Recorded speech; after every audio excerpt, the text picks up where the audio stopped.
In the last lesson, we improved the ground texture by adding in some more details, but let's learn how to use layer masks in a non-destructive way to improve the ground textures even more. If you'd like to watch all the other 40 plus lessons available, as well as gain access to all the course files and 50 bonus textures and PNG trees you can use for your own site plans, check out the full Photoshop site course on my website. The link is down in the description below.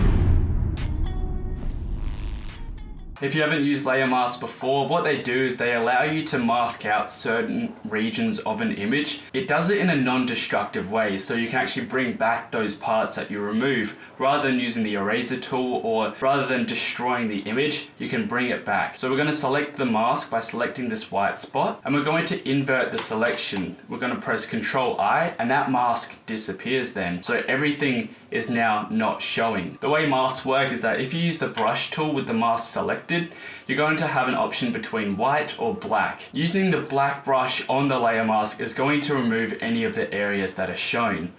By pressing X, you can swap to a white brush, and this brings back anything. So as you can see, it's not destroying the workflow. In the next lesson, we're going to use what we've just learnt with layer masks to introduce some sand, dirt, and some long grass to our site plan in Photoshop.